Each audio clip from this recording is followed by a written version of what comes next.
Hello, welcome to medical tech MLT. आज हम लोग थोड़ा दवाइयों के बारे में जानेंगे, है ना। कि दवाइयों की जो एंड का नाम होता है ना, उसी से उसके काम के बारे में पता चल जाता है कि उसका क्या काम है। तो ये जनरली हम लोग जब केमिस्ट में जाते हैं या कोई डॉक्टर लिखता है तो हम लोग भी थोड़ा बहुत इसके बारे में जान सकते हैं, है ना। चलिए स्टार्ट करते हैं। सबसे पहले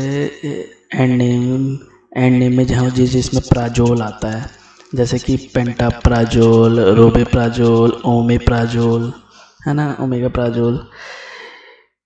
ये दवाइयाँ किसके लिए यूज़ की जाती है? एसिडिटी को कम करने, जो गैस वगैरह बनती है ना, उसके लिए ये टैबलेट यूज़ की जाती है ना। पेंटाप्राजोल, प्राजोल आ रहा है इसमें भी, प्राजोल इसमें ही प्राजोल आ रहा है। तो ये किसके लिए यूज़ की जाती है? एसिडिटीज़ के लिए, है ना। अगर आप लोग चाहे तो इसके स्क्रीनशॉट ले सकते हैं, है ना। चलिए और आगे देख लेते हैं। टिडीन, टिडीन भी किसके लिए इस्तेमाल की जाती है?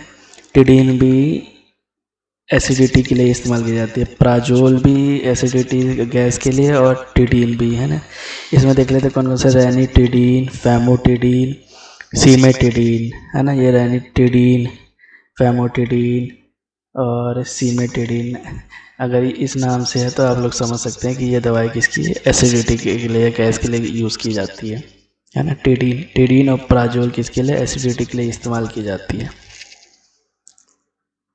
फिर देख लेते हैं एंड फेनिक और प्रोफेन, है ना, जिसमें फेनिक और प्रोफेन आता है, जैसे डाइक्लोफेनिक, आइबुप्रोफेन, कैप्रोफेन, है ना। जिसमें फेनिक आ रहा है, प्रोफेन आ रहा है ना। ये डाइक्लोफेनिक, ये आइबुप्रोफेन, है ना। ये दवाइयाँ ना इन्फ्लेमेटरी दवाइयाँ होती हैं। ये दवाई जब सूजन या दर्द में इस्तेमाल की जाती है ना।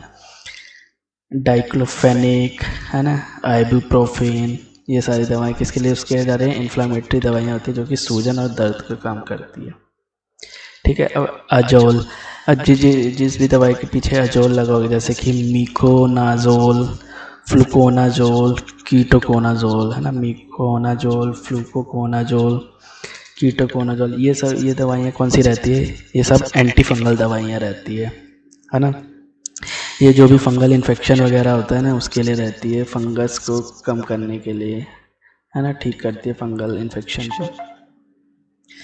चलिए आगे देख लेते हैं।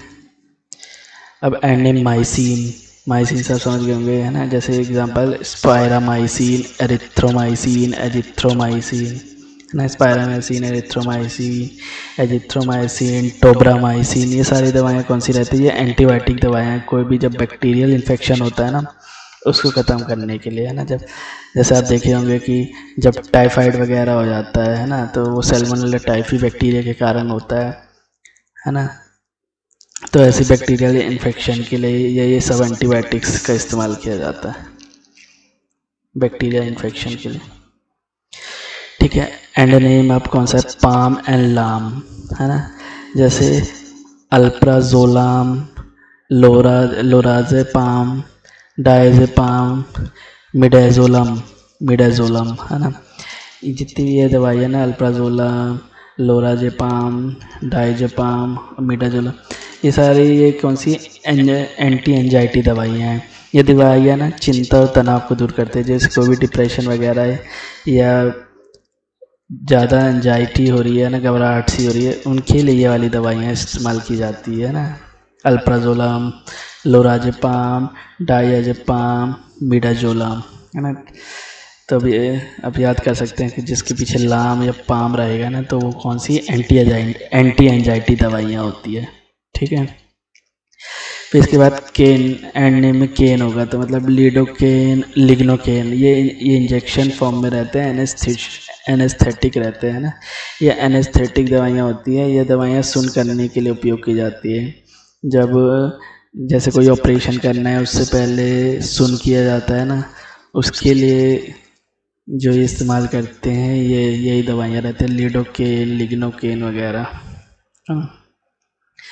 फिर आगे देख लेते हैं एंड में वीर, जिसमें वीर जैसे कि एसिक्लोवीर, राइबाविरिन, राइबाविरिन है ना, या सिक्लोविरिन, राइबाविरिन, ये एंटीवायरस दवाइयाँ होती है। ये वायरस को नष्ट करती है ना, जो भी वायरस वगैरह को नष्ट करने के लिए ना यही एंटीवायरस दवाइयाँ इस्तेमाल की जाती है ना। जिसमें भी वीर करके शब्द होगा तो समझ जाएंगे कि एंटीवायरस दवाइयाँ है। फिर एंड नेम है अलोडिपिन प्रिल है ना, जैसे कि लिजिनोप्रिल, लेबिटोल, लेबिटेलॉल है ना, और एम्लोडिपिन।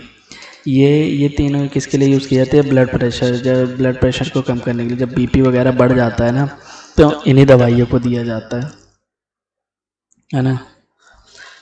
फिर इसके बाद आता है एंड नेम में स्टेटिन। स्टेटिन का देख लेते हैं, लोवास्टेटिन, एटोरवास्टेटिन है ना, लोवास्टेटिन, एटोरवास्टेटिन।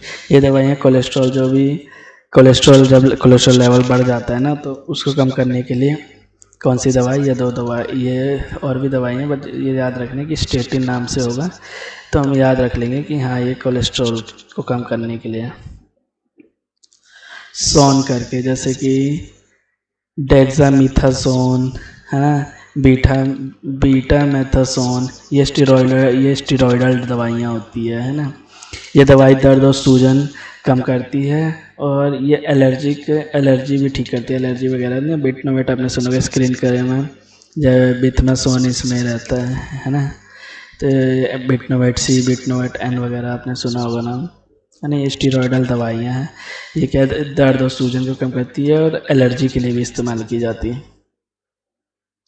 फिर एंड नेम में नीडाजोल। नीडाजोल में कौन सा है? मेट्रोनिडाजोल और नीडाजोल है ना। ये एंटी पैरासिटिक दवाइयाँ होती है, जो भी पैरासिटिक इन्फेक्शन होते हैं ना, उनसे क्योर होने के लिए ये दवाइयाँ इस्तेमाल की जाती है ना। कोई भी पैरासिटिक जो भी इन्फेक्शन है उनसे बचने को। अब आता है एंड नेम में ट्रिप्टैन। ट्रिप्टैन कौन सा है? रिजाट्रिप्टैन, सुमेट्रिप्टैन। ये दवाई माइग्रेशन ठीक करती है, माइग्रेशन जो भी ब्रेन में नहीं माइग्रेशन हो जाता है ना, उसको ठीक करने के लिए या उसको कम करने के लिए कौन सी दवाई इस्तेमाल की जाती है? ये दवाइयाँ ट्रिप्टैन, जिसमें एंड में रहा है ना, रिजाट्रिप्टैन या सुमेट्रिप्टैन। आप लोग स्क्रीनशॉट ले सकते हैं जिससे कि आपको याद रहे नोट्स वगैरह बनाने के लिए। अब एंड नेम है कौन सा है? ग्लिप्टिन। ठीक है, ग्लिप्टिन, जैसे सीटाग्लिप्टिन, लेनाग्लिप्टिन। ये दवाइयाँ किसके लिए इस्तेमाल की जाती है? ये दवाइयाँ शुगर, ठीक है, ये शुगर के लिए है ना। जब शुगर लेवल बढ़ता है तो उसको कम करने के लिए या मेंटेन रखने के लिए ये दवाइयाँ क्या इस्तेमाल की जाती है ना। Thanks for watching. अगर वीडियो अच्छी लगी तो प्लीज़ लाइक एंड